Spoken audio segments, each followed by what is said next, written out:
these companies really run the countries indirectly, because even from the president on down has been paid off, you know, by the huge sums of money that accrues from mining, you know, particularly, you know, with oil. So they turn their face somewhere else while these, you know, companies are busy looting. Take, for example, we have just mentioned Bayelsa State in Nigeria, or Rivers State in Nigeria. In fact, their gross, you know, domestic product, or their monthly income really, is higher than almost half of the other African countries. This is just few states in where the oil comes from. But what do those governments do with the money?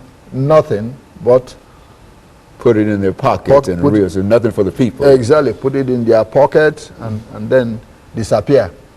One of the former governors now named LMadu4. Yeah, he was arrested in London where he had, you know, hundreds of millions of dollars in the bank. He ran away. And that one called James Ibori, he was the governor of oil-rich, you know, Delta State. He's still in London now in jail for stealing, you know, hundreds of millions of dollars, you know, for himself. There's no end to their greed. Is that what, I mean, there's no appropriate kind of stealing that they do. They want it all. Is that exactly.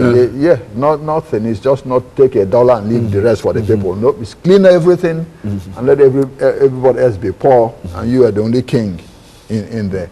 That's part of the problem. And even people in Africa and Nigeria understand that if the politicians are not in cahoot with these mining companies, they cannot get away with what they are doing.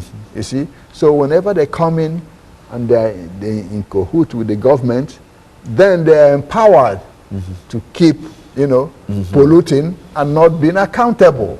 You know, I mentioned Patrice Lumumba when we started here. That's part of why he died. Because the Union Minière de Haut-de-Katanga, the northern mineral company of northern Katanga from Belgium, owned the rights to the copper mines in Katanga, which is called Shaba now. And obviously Lumumba was going to nationalize, you know, the copper mines and all that. So they knew that, and the only way to deal with it is to get rid of him early, so that they could keep, you know, the right to mine and pollute and do whatever they want. So outright assassination and killing anybody who might talk about reform or anything is one of the things that generally happen to any kind of there are no reformers in reference to some of these issues. Is that what we're saying? That's correct, because a lot of these oil companies and mining companies have a lot of money to buy off some of the greedy politicians who do not anyway have the interests of their people at heart.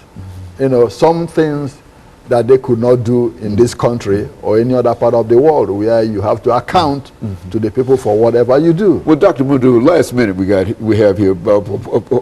Is there a solution to this? It seems that there's no solution to this kind of issue, is there? Well, I think the solution is that the governments in Western Europe or in the United States here, you know, have to prevail on these oil companies, you know, that do business in Africa, say, hey, if you don't maintain the standards over there that you do here, then we have to sanction, you know, those companies. Like Chevron is from the US, you know, and all the rest. We have to put some sanctions on you until, you know, you start acting proper over there as far as environmental controls are concerned. Well, that seems to be such a long shot, and so many people would suffer between now and then that it's a very, very discouraging kind of situation. And I think that oftentimes we talk about Africa really coming back from some real problems, but there are still some real problems in Africa. Is that right? Absolutely. And insofar as environmental degradation and pollution is concerned. Very good. And of course, Dr. Wu, we thank you for that. And let me encourage our audience to tune in again next week for another informative edition of Comments. Thank you and good morning.